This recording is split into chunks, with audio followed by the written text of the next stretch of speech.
আসসালামু আলাইকুম, সবাই কেমন আছেন? এই তো নতুন আরেকটি ভিডিও নিয়ে চলে আসলাম।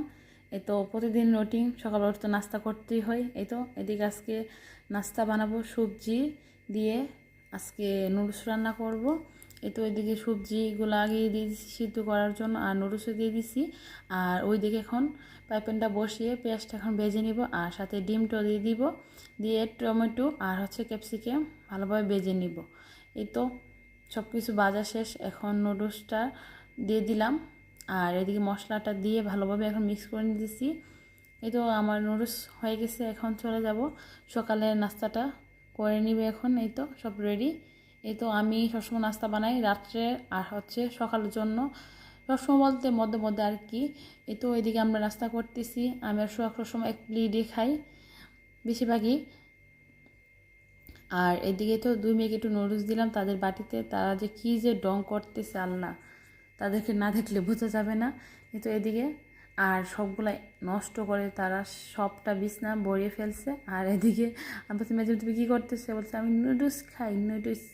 সে বলতে পারতেছে না ভালো করে, আর আমি তার কথা শুনে অনেক হাসছিলাম ওই সময়। আর এদিকে তো মেয়ের মা নুডলস খাইতেছে, এখন তাদেরকে দিয়ে প্রতিদিনের মতো তো রান্না করতে যেতে হবে। এই তো রান্না করতে চলে আসলাম। চিংড়ি এখানে বরফ হয়ে রয়েছে, আমার মনে ছিল না এগুলা খুলে রাখার জন্য সকালবেলা। তো এদিকে চিংড়ি মাছটা ভিজিয়ে নিলাম, আর এদিকে তো শাশুড়ি দিয়ে দিছিল ইলিশ মাছ এখনও আছে, মনে ছেলে খায় আর কি। তো আজকে 3 পিস বোনা করবো, আর আমি বেশি একটা রান্না করি না কারণ আমরা একবেলাই খাই। আর এদিকে তো মাছ বোনাটা হয়ে গেছে, আর এখন চিংড়ি মাছ দিয়ে রান্না করবো পুঁই শাক। আর এদিকে তো পেঁয়াজ, আলু, তারপর চিংড়ি মাছ, এগুলো একসাথে আমি ভেজে নিতেছি, আর সাথে কাঁচামরিচ দিলাম। আর এখন একটু হলুদ লবণ দিয়ে ভালোভাবে ভেজে নেব।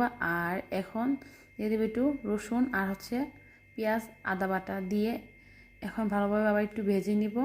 ভাজার পর মশলাটা দিয়ে ভালোভাবে কষিয়ে এখন পুঁই শাকটা দিয়ে দিব। এভাবে প্রতিদিন আমার রান্না করতে হয় তাদেরকে নিয়ে, তাদের বাবার কাছে এখন দিয়ে আসলাম। অনেক সময় আমার কাছেও থাকে, সব যদি বাইরে যায় আর কি। তো এদিকে কথা বলতে বলতে আমার মাছটা বোনা হয়ে গেছে, এখন পোশাকগুলা দিয়ে দিব। আর এখন তো সোহাগের ছুটি চলতেছে, তাদেরকে খাওয়া দাওয়া শেষ করে আমি ঘুম পাড়িয়ে দিই, কারণ বিকালবেলা তো বের হতে হয় তার জন্য। তো এদিকে রান্না প্রায় শেষ আমার। আর এখন দুপুরের টাইম হয়ে গেছে, তাদেরকে গোসল করতে হবে, তাদেরকে খাওয়াতে হবে, তারপর আমরা খেতে আসব। এদিকে তো আমি সব কিছু তাদের কাজ শেষ করে চলে আসলাম খাওয়ার জন্য।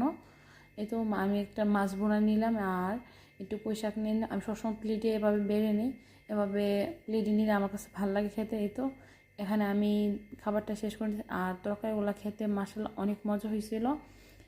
আর মাছটা খেতে খেতে শাশুড়ির কথা মনে পড়ে গেছে, শাশুড়ি দিয়ে দিছে। আর তো খাওয়া দাওয়া শেষ করে এখন সবগুলা ধুয়ে নিব।